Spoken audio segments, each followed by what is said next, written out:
Vamos lá, galera. Nessa próxima parte, o profissional Thiago, falando sobre paradesporto, fala sobre experiências internacionais com a seleção brasileira, competições e com a seleção holandesa. Bem interessante essa parte também, galera. Bom vídeo, assiste lá, valeu.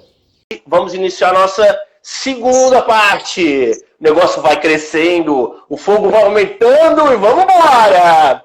Professor, nessa segunda parte, eu quero que o professor fale sobre a experiência internacional, tanto com a seleção brasileira, porque não é experiência internacional, é seleção nacional, só que tem competições internacionais, como é trabalhar. E também como é que foi trabalhar, porque o professor comentou, eu fiquei sabendo, que o senhor trabalhou com a seleção holandesa. Então eu quero que o senhor trabalhe nessas duas vertentes, por favor.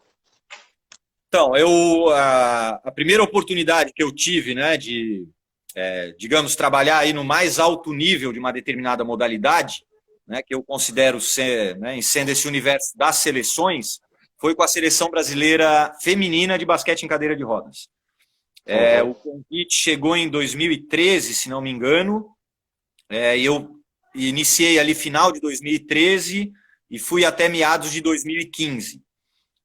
Aí, por uma série de razões, acabei pedindo meu afastamento e, na sequência, porque com a seleção feminina eu participei de um campeonato mundial, de uma Copa América, se não me engano, e do Pan-Americano. Então, como eu acabei circulando, né, por esse cenário internacional, especialmente no campeonato mundial, né, onde eu pude me encontrar com ter confronto com as melhores equipes do planeta e ter contato com os melhores profissionais do planeta. E eu aproveitei aquele momento para me aproximar, para aprender, enfim. E quando eu me afastei da seleção feminina, para minha grata surpresa, o técnico da seleção holandesa me convidou para ingressar no trabalho deles com vistas à Paralimpíada de 2016 aqui no Rio de Janeiro.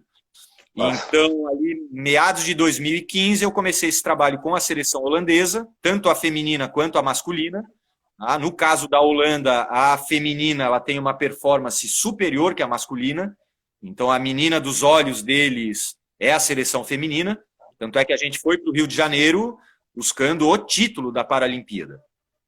Então foi fantástico, né? Então, profissionais fabulosos, estrutura, atletas no verdadeiro sentido da palavra, não que aqui no Brasil, né, por favor, não me entendam mal, não é que, mas em função de toda uma condição muito ampla, né, que não é só a condição de treino, é a condição de uma série de aspectos que te permitem treinar de verdade. Né? Às vezes a gente pensa muito só no treino e esquece desse entorno que é o que vai te permitir treinar de verdade. Né? Então, nesse sentido, a experiência foi extremamente rica. O convívio com esses profissionais, eu fiquei durante muito tempo, era um verdadeiro internato dentro do centro de treinamento deles, que eles chamam Papendal, é um dos centros de treinamento que tem na Holanda, fica em Arnhem, é uma cidade pequenininha, então quer dizer, também tinha pouca distração, passava o dia inteiro lá dentro, só com isso na cabeça. Então foi fabuloso, a gente recebeu várias equipes lá, né, que também iam para lá para poder finalizar ou aprimorar esse processo de treinamento com vistas à Paralimpíada do Rio. E isso também me permitiu, porque daí como eu estava morando lá, porque tinha um hotel lá dentro, aliás, um hotel de 8 estrelas, então eu estava super bem instalado. E aí como eu estava morando lá, acabava ficando, eles passavam a responsabilidade para mim de assessorar essas equipes que estavam em treinamento lá. Então, eu lembro que passou por lá a Turquia, passou seleção americana, teve uma passagem rápida, se não me falha a memória, da seleção espanhola, enfim. Outra possibilidade eu tive que apartar a briga, não vou falar de qual seleção, não foi da holandesa, mas um dia que eu estava lá auxiliando, enfim, mostrando as coisas, 2 atletas saíram na mão. Na mão da mesma nacionalidade. Da mesma equipe. E o técnico cruzou o braço na lateral da quadra e não moveu um dedo. E durante um jogo? Não foi durante um treino? Não. Isso era uma equipe que estava lá nesse centro de treinamento para treinar e para fazer alguns amistosos com a gente, com a Holanda. Com a Holanda. Como eles tinham dias de treinamento, quem ficava aí assessorando eles, porque às vezes assim, eu preciso de mais uma bola, eu preciso de mais cone, eu preciso de alguma coisa, eu preciso de água, enfim. Material de apoio. Ali, né, dando suporte. E num desses dias, eu gosto de contar esse tipo de história para o pessoal. Claro que tem todo um glamour envolvido quando a gente fala em esporte de alta performance, óbvio. Né? Mas isso vai até um certo ponto, porque a gente está falando de seres humanos. Né? Então, nem tudo é maravilhoso. E eu tô me referindo a uma equipe, acho que não há necessidade de dizer o nome, mas eu estou me referindo a uma equipe que era a ponta, estava entre as melhores equipes da Europa e veio para o Rio de Janeiro para figurar entre as 3 melhores equipes do planeta. Meu Deus. Então, problemas acontecem. Qual talvez seja o grande desafio pro técnico? Gerir pessoas. Essa habilidade de gerir pessoas é fundamental. Né? Então, tudo isso para mim foi um aprendizado fantástico. Após a Paralimpíada, né, a minha combinação com as 2 seleções holandesas, a masculina e a feminina, era até a Paralimpíada. Após a Paralimpíada, me afastei da seleção holandesa, né, eles seguiram o trabalho deles, eu voltei para o Brasil para dar sequência ao meu, e também tive a grata surpresa de ser convidado para compor a comissão técnica da seleção brasileira masculina de basquete em cadeira de roda. Também fiquei por lá aproximadamente 2 anos, e após o Mundial de 2018, também pedi o meu afastamento. Foram momentos assim bem diferentes, mas todos esses 3 momentos, né, seleção brasileira feminina, as seleções holandesas e a seleção brasileira masculina, me marcaram bastante. Então, foram desafios e aprendizados diferentes e que eu agradeço imensamente por cada um deles. Perfeitamente. E professor, e para falar inglês? Tinha aqui no inglês, né? O holandês, a gente fica aprende a dar bom dia, boa tarde, boa noite, né? Muito prazer em conhecê-lo, e não passa muito disso. E alguns termos que acabam sendo repetidos frequentemente na beira da quadra, seja num treino, seja num jogo. Né? Então, algum movimento, as jogadas da seleção holandesa eram todas por código numérico, então eu acabei aprendendo aquilo, né? Nos treinos também, a gente faz muito treino por contagem, né? 8, 2, 3, 4, 5. Então tu acaba aprendendo algumas coisinhas, mas para estabelecer uma conversa, uma comunicação, tinha que ser no inglês. E aí, claro, tinham muitos momentos que a discussão ficava acalorada e eles esqueciam completamente que eu estava ali. Né? Então tu imagina dentro do vestiário, no intervalo do jogo, com a gente perdendo o jogo para uma seleção muito mais fraca. Ninguém estava preocupado em me traduzir aquilo para o inglês.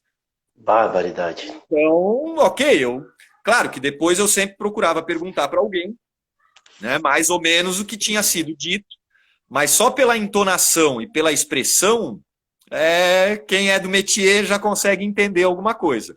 Né? E o Gertjan, que era o técnico da seleção feminina, que acabou virando um grande irmão para mim, um irmão mais velho, eu convivia muito com ele. O meu dia a dia, às vezes eu passava 12 horas do meu dia com ele, conversando com ele, junto dele. Então chega uma hora que só o jeito dele mexer o olho eu já sabia o que ele queria dizer.